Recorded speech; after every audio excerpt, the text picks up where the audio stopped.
สบายดีสวัสดีพ่อแม่พี่น้อง FC ที่รักทุกท่านยินดีต้อนรับเข้าสู่ช่องบัวเงินบ่าวลาวเส้นเก่าเหมือนเคยพี่น้องมื้อนี้ถ่ายทำคลิปอัดคลิปอยู่บ้านอยู่เฮือนคือเก่ามื้อนี้อากาศค่อนข้างร้อนแห้งอบร้อนอบเอาพี่น้องเอ้ยเนาะก็คือที่เห็นนี่คันบ่ถ่ายคลิปนี่แม่นบ่ได้ใส่เสื้อได้มื้อนี้เนาะก็หลังจากบัวเงินลงคลิปไปวัง2-3 มือก่อนเนาะกันเกี่ยวกับตู้เครื่องเสียงเนาะก็คือสูตรเจบิน18 นิ้วเนาะก็เรียนแบบของพี่น้องฝั่งไทยเพิ่นเฮ็ดมาบ่เงินก็เลยล่ะศึกษาเบิ่งแล้วก็แอบเฮ็ดไปนำตามที่เพิ่นเฮ็ดพี่น้องเนาะก็ได้ความรู้หลายๆอย่างเกี่ยวกับคำแนะนำและก็ความรู้ของพี่น้อง FC หลายๆท่านหลังจากบ่เงินลงคลิปไปก่อนหน้านี้ก็ประมาณ3 มื้อเนาะถือว่าได้ความรู้หลายพอสมควรสูตร BB 18 นิ้วเนาะบางท่านเพิ่นก็ว่าตู้สูตรนี้ที่ว่ามันเสียงมันแตกเนาะบางท่านก็ว่าเสียงแตกเจ้าต้องผ่านมิกหรือว่า Equalizer Power Amp ก่อนเพราะว่าแน่นอนมิกเซอร์เฮามันบ่ผ่านอยู่แล้วเพราะว่ากำลังมันอยู่ที่ 2,550 วัตต์เนาะบางท่านก็คอมเมนต์ว่าสูตรนี้มันเป็นสูตรหน้าเปิดผมว่าจะดังดีกว่าลบในอย่างหลายเนาะก็เห็นพี่น้องฟังไทยหลายๆท่านหลายๆคนก็ว่าตู้สูตรนี้เป็นตู้หน้าสูตรหน้าเปิดมันอาจจะดังกว่าและก็นุ่มกว่าส่วนตู้หน้าปิดอัดสนิทจังซี่มันก็อีกแบบนึงแต่ว่าเสียงมันสิทรงได้ไกลกว่านะผู้บางคนก็เว้าจังซี่เนาะแต่ว่าบ่เงินก็เขียนแบบจากพี่น้องฟังไทยสูตรนี่ทุกอย่างเลยมีแต่ดอกนี่เนาะเป็นดอกธรรมดาอยู่ลาวเฮาบ่ได้สั่งมาแต่ไทยแต่ว่ามันก็แน่นนึบๆอยู่ได้นี่หลายดอกเบสพี่น้องบางคนบางคนก็ถ้าดอกเบสดอกซับเบสแท้มันต้องของแท้มันก็บ่แม่นรุ่นนี้มันก็แม่นอันนี้เป็นดอกธรรมดาเนาะบางท่านก็คอมเมนต์ว่า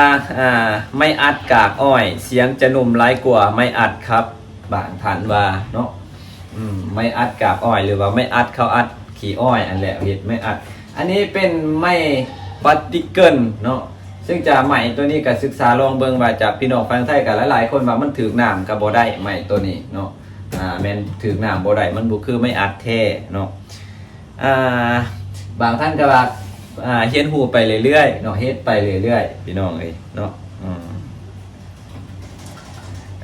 แล้วก็บางท่านเพิ่นว่าเบิ่งบางท่านก็ว่าขาดเสียงแหลมเนาะก็คือบ่เงินเอาตัวนี้เฮ็ดเป็นตู้กลางเฮ็ดเป็นเสียงกลางอันนี้ก็ดอก15พี่น้องเป็นตู้เก่าเนาะ2ดอก15แล้วก็ดอกแหลมดอกแจ็คอยู่นี่ดอกแจ็คอยู่นี่ดอกแหลมมัน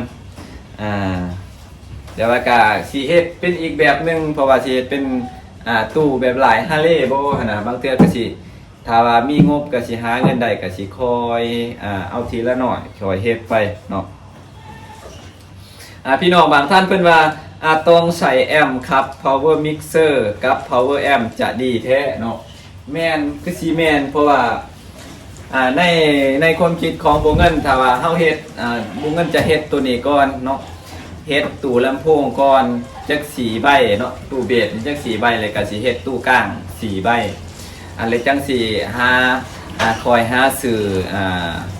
แอมเนาะหรือว่า power amp พอได้ทับดอกเบสดอกลำโพงนี่เนาะเพราะว่า power mixer เฮามันบ่ถึงเนาะขอบคุณสำหรับคำแนะนำพี่น้องเนาะเจบินเพิ่นว่าต้องฟังใกล้ๆระยะ300 เมตรน้องล่ะต้องเป็น power ครับจะได้รับงานเสริมเนาะเพิ่นว่าต้องใส่ power mixer power mixer ครับนี่มันบ่แห้งแม่นกำลังมันบ่ถึงมันต้องใส่ power amp พอได้รับงานเล็กๆน้อยๆหรือว่างานอยู่บ้านเฮาเอาตามฐานะครอบครัวเฮาตามงบประมาณของพี่น้องที่เพิ่น ที่เพิ่นพอใจสิให้เฮาบางงานในส่วนหลายคือที่ผ่านมานี่บ่เงินก็แบบว่ารับงานฟรีเนาะตอนนั้นแต่ว่าตอนนี้ก็สิเริ่มแบบเฮ็ดจริงๆจังๆพอสิหารายได้จักเล็กจักน้อยบัดมีงานก็เอาอันนี้ไปเปิดได้Power Mix ถ้าเป็น2,500 วัตต์ PM โปจะขับไม่ออกของ Power สัก 1,200W RMS 600 บวก 600 W ถึงน่าจะแม่นวัตต์ก็สุดยอดแล้วครับขอบคุณหลายๆครับเพิ่นว่าบางท่านก็คอมเมนต์ว่าตู้สูตรนี้มันกินวัตต์หลายแต่เสียงมันส่งไปใกล้และกระดังแน่นเป็นว่าเนาะบุ้งเงินก็ต้องขอบคุณพี่น้องหลายๆท่านหลายๆคนที่เข้ามาคอมเมนต์และก็ให้ความรู้เลยประสบการณ์ในการเฮ็ดเครื่องเสียงเนาะขอบคุณหลายๆพี่น้องท่านใดมีคำคิดเห็นแนวใดก็คอมเมนต์มาว่าต่อไปบัวเงินสิเฮ็ดแบบใดเนาะเพราะว่าตอนนี้ตู้ลำโพงเฮาก็บ่ทันได้เสร็จสมบูรณ์พี่น้องบ่ทันได้คัดนี่ฮะก็ใส่ขอบแล้วเนาะเป็นขอบเล็กธรรมดาขอบเล็กจับมุมซื่อๆเนาะบ่แม่นขอบลวดเลยเป็นขอบเล็กจับมุมซื่อๆขอบเล็กจับมุมนี่ก็ราคาก็20,000 กีบเนาะต่ออันหนึ่ง20,000 กีบเป็นตัวธรรมดาเนาะตอนนั้นบ่เงินกับบ่ได้บอกกับพี่กับน้องว่าดอกลำโพงนี่บ่เงินซื้อมาดอกละเท่าใดพี่น้องเนาะมื้อนี้บอกเงินก็สิมาบอกรายละเอียดคือดอกลำโพงนี่จะเป็นดอกโนเนมดอกลำโพงเป็นดอกโนเนมแต่ว่าเขาติด GBL แบรนด์ GBL ทั้งหลังแต่ว่าทั้งโรงงานเพิ่นว่าเป็นดอกโนเนมดอกมาใหม่เป็นดอกธรรมดาบ่แม่นของแท้ก็ราคาตกอยู่1,800,000 กีบ1,800,000 กีบประมาณอยู่3,000 กว่าบาทเพราะว่าเดี๋ยวนี้1,000 บาทก็600,000ป้ายเกือบ700,000แล้วประมาณ 3,000 กว่าบาทเนาะต่อดอกนึง3,000 กว่าบาทประมาณนั้นเนาะพี่น้องลองไปคิดรายเบิ่ง1,800,000 กีบประมาณสิตกอยู่จักบาทเนาะและก็ใหม่ตัวนี้เป็นใหม่ปฏิเกิลซื้อมา2แผ่นเนาะซื้อมา2แผ่นกับแผ่นนึง300,000 กว่ากีบ300,000 กว่ากีบกับตกประมาณ500 กว่าบาทหรือว่าสิว่าง่ายๆว่า500 บาทเนาะแล้วก็ก้าวนี่ที่มาใส่มาประกอบใส่กับอันนี้ก็เป็นกาวลาเท็กซ์เนาะกาว ATM ลาเท็กซ์ก็ราคาก็ซื้อมามีป้องหน่อยกับป้องใหญ่ก็มีอยู่ป้องหนึงก็ตัวป้องใหญ่ 60,000 กีบป้องหน่อย 30,000 กีบป้องซ้ำนี่เนาะก็ได้ใส่เบิดนี่ส่วนมาที่บ่เงินบ่ฮู้ว่ามันสิพี่น้องว่าสิคอมเมนต์มาแนวใดเนาะบ่เงินใส่บ่ได้ใส่แม็กยิงเนาะบ่ได้ใส่แม็กยิงแล้วก็บ่ได้ใส่ตะปูเกี่ยวประกอบตู้นี่ลองมาเบิ่งไกลๆนี่เนาะพี่น้องทุกคนอาจสิได้เห็นหอยมันนี่เห็นบ่อันนี้เป็นหอยตะปูเนาะหอยตะปูเฮาตอกมาอยู่ทางนี้กล่องอาชีเห็นชัดเจนเป็นแถวมาพี่เนาะอันนี้คือหอยตะปูที่เฮาตอกมาทีๆเลยจังซี่นี่ก็บ่แน่ใจว่ามันสิออกหรือบ่ได้เนาะเพราะว่าเฮาเฮ็ดในแบบมั่งบ่ได้แต่ว่าบ่แน่ใจว่ามันสิพงออกหรือบ่หอดยามมันอันนั้นน่ะกาวมันเบิดคุณภาพอันน่ะเนาะเป็นจังไดพี่น้องก็ว่าเฮาระหว่างตะปูนี่กับตะปูสีเส้นเนาะระหว่างเล็กตะปูกับตะปูเกี่ยวนี่เฮาตัวใดมันดีกว่าเนาะขอร้องคอมเมนต์มาแน่ คันว่ามันตะปูเกี่ยวมันดีกว่าก็สิได้เสริมตะปูเกี่ยวยาวางเนาะประมาณ3ดอก4ดอกเนาะต่อหน้าหนึงเนาะอันนี้ก็บ่ทันแล้วบ่ทันได้คัดแล้วก็บ่ทันได้ทาสีแล้วก็บ่ทันได้ลงสีระเบิดเนาะว่าสันซาสีระเบิดก็ว่าสิปะจังสีเลยกับเบิ่งมันงามอีกแบบนึงแต่ว่ามันก็บ่คือหมู่กันว่าเป็นจังสีนะในทางนี้มันก็สิบ่คือหมู่แล้วก็ล่อทั้งเพื่อนมานี่หรือว่าบ้านเฮาคือเอิ้นไว้ง่ายๆว่าดุ่มของตู่มานี่ทางพื้นแต่ยังบ่ทันมีบ่ทันได้ใส่เพราะว่างบประมาณเฮาเงินเฮานั่นแหละบ่หลายก็เลยว่าเฮ็ดพอได้พังซ้ำนี่ไปก่อนมื้อนั้นต้องขออภัยในเสียงที่บ่เงินเฮ็ดมันออกเป็นแตกๆอับๆบ่ชัดเจนปานใดจะเปิดเบสแฮงเกินไปในการเสียงกลางคอยมื้อนั้นเนาะก็สิประมาณนี้รูปร่างลักษณะรายการทางหน้านี่ก็ตะแกรงเล็กที่กันมดกันหนู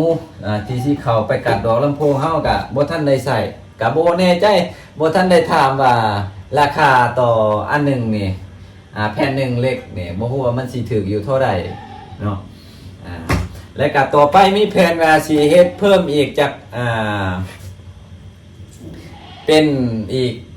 2ใบเนาะตู้เบสในใจก็เฮ็ดมาเบสนี่สีใบนี่พอแล้วแล้วก็เสียงก้างเนาะสิเฮ็ดเป็นก้างนี่สิเฮ็ดเป็นแบบลายฮาร์เลย์เนาะลายฮาร์เลย์ก็สิเฮ็ดเป็นสีใบก็สิพอแล้วพอได้รับงานน้อยๆอยู่บ้านเฮาบ่ว่าจะเป็นงานเพราะว่าอยู่บ้านนอกเฮาอยู่ชนบทเฮามันยังบ่ทันมีนะแบบว่าการรับงานจังซี่แล้วก็เครื่องเสียงนี่ก็ส่วนหลายคันว่าไปทางเขตอื่นเขาเอาแบบเอามาจ้างอยู่บ้านเฮานี่สูงสุดเห็นเทื่อเดียว4 คูณ 4เนาะราคามันก็ตามนั้นเนาะรับงานแต่ว่าเฮานี่เป็นงานคาราโอเกะธรรมดานี่ก็สิเอาบ่แพงเป็นกันเองพอได้แก้ไขพอได้ม่วนพอได้อันนี้นํกันพอได้หารายได้เสริมเนาะระหว่างพี่น้องลองคอมเมนต์ว่าอีกเทื่อนึงระหว่างเสียงกลางนี่หรือว่าเสียงกลางนี่เฮาสิเอาดอกลำโพงนี่ดอก12กับดอก15นี่ตัวใดว่าพี่น้องว่าเสียงมันสิดีกว่ากันเนาะคนใหญ่บ้านตัวใดมันสิดีกว่ากันระหว่างดอก15กับดอก12เนาะแล้วก็ดอกเบ็ดกันเป็นวงเงินก็สิใส่ตัวแบบนี้คือเก่าตัวธรรมดาไปก่อนพี่น้องใส่ตามงบเนาะตัวนี้เป็นตู้เก่าตู้แม่หั่นแหละตู้แม่เพิ่นเอามาเปิดมาครับนี่เนาะพี่น้องลองให้คำแนะนำและให้ความรู้ตื่มและบ่เงินก็สิศึกษาตื่มจากโซเชียลจาก YouTube พี่น้องฟังไทยเพิ่นสอนมาระหว่างดอก12กับดอก15ตัวใดเสียงมันจะดีกว่าเนาะลองคอมเมนต์มาแน่ให้ความรู้เนาะก่อนอื่นบ่เงินก็ต้องขอบคุณพี่น้องหลายๆท่านเนาะที่เขามาแสดงความคิดเห็นให้ความรู้ให้คำคิดคำเห็นตำหนิที่ชมแนวใดตัวใดมันบ่ดีตัวใดมันยังบ่แน่นตัวใดมันยังบ่งามตัวใดบ่พอเฮ็ดก็บ่เฮ็ดตัวใดมันพอเฮ็ดบ่เงินก็สิปรับนำเอามาใส่แล้วก็สิเฮ็ดมาเรื่อยๆพี่น้องก็สิเฮ็ดประมาณนั้นมื้อนี้ก็สิให้ฟังเสียงอีกเทื่อนึงมื้อนั้นมันบ่ชัดเจนปานใดมื้อนี้ก็สิลองเปิดคือเก่าเนาะอากาศมันยังร้อนแห้งเลยพี่น้องก็ไกลสงกรานต์เลยแต่ว่าก็สิจำเป็นก็สิได้เปิดแต่ว่าก็สิบ่ได้เปิดอยู่ในลองฟังเสียงมื้อนี้ก็สิเปลี่ยนจากมื้อนั้นมันเบสมันขึ้นหลายพี่น้องเอ้ยเนาะมื้อนี้ก็สิเพิ่มแรมเข้าไปจักหน่อยเอาเดี๋ยว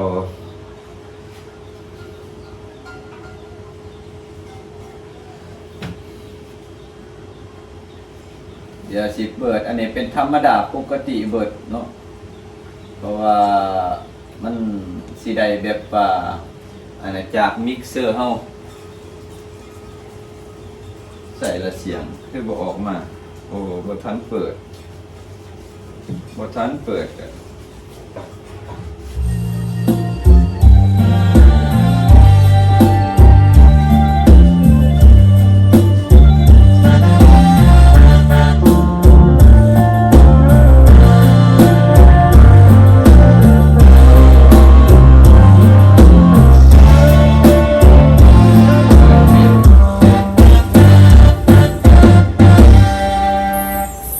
บางท่านก็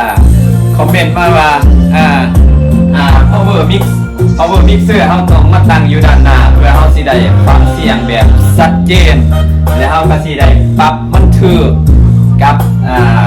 เสียงที่เฮาต้องการเนาะมันก็สิแม่นความเปิดอีกส่วนหนึงเนาะเพราะว่าเฮาอยู่ทางด้านข้างเสียงมันจะบ่ค่อยชัดเจนจะฟังแบบบ่ชัดปานใดเนาะเราต้องมาฟังอยู่ด้านข้างแต่ว่าตัวนี้มันไกลๆกันก็สิคอยเพิ่มเป็น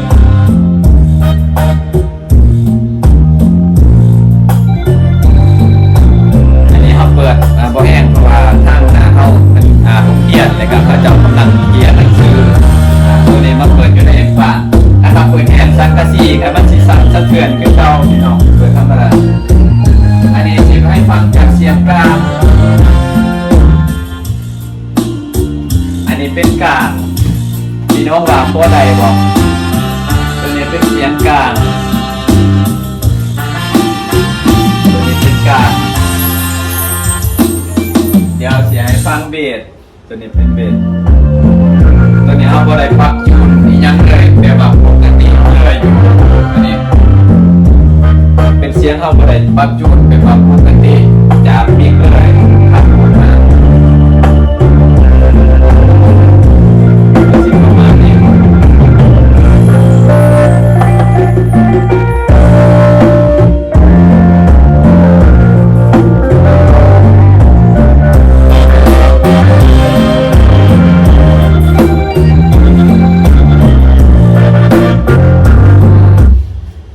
ที่วงเงินเปิดมันก็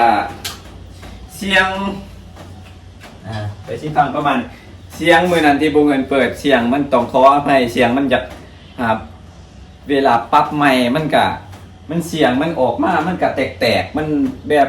ได้ยินแบบบ่ค่อยรู้เรื่องบ่ค่อยชัดเจนปานใดเนาะมือนั้นเสียงใหม่ที่วงเงินรีวิวที่ท้ายให้เบิ่งอยู่นอกมือนั้นคลิปก่อนหน้านี้แต่ว่ามื้อหน้ายังมีคลิปอีกต่อไปสงกรานต์นี่สิออกมาเปิดอยู่นอกว่ามันสิเป็นแนวใดอีกเทื่อนึงก็ตู้นี้ก็สิได้ซ่อมได้แป้งได้โป้ไม้กาวเพราะว่าสิเฮ็ดเป็น2คูณ2ลองเอา Power Mix แน่นอนมันขับบ่อิ่มแน่นอนพี่น้องเนาะตามพี่น้อง FC ว่าแม่นความเพิ่นมันขับบ่อิ่มอยู่แล้วPower Mix เฮา 2,550 บาทต้องใส่ Power Ampพี่น้องว่าเนี่ยถ้าเฮาว่าถ้าบ่เงินสิเฮ็ดเป็น2คูณ2บ่เงินต้องใส่ Power Amp จักร1,000 วัตต์หรือว่า Power Amp รุ่นใดดีเนาะตามพี่น้องสาวเครื่องเสียงที่เพิ่นเคยใส่มาก่อนนะบ่เงินก็เป็นคนรุ่นใหม่แล้วก็อยากลิ้นอยากใส่ลองเบิ่งเนาะการแนะนำมาแน่พี่น้องเนาะขอขอบคุณขอบใจหลายๆสำหรับคลิปนี้ที่พี่น้อง FC หลายๆท่านที่เขามาเสียสละเวลาเขามาเบิ่งมาชมมาตำหนิติชมมาให้ความรู้และก็มาให้คำคิดคำเห็นมาคอมเมนต์เนาะบ่เงินขอให้ทุกท่านมีความสุขกายสบายใจขอให้ร่ำรวยๆเนาะปีใหม่นี้ก็ขอให้สุขๆมันๆเนาะเฮ็ดหยังทำหยังก็ขอให้สมดังใจปรารถนาพี่น้องขอขอบใจพี่น้องเลย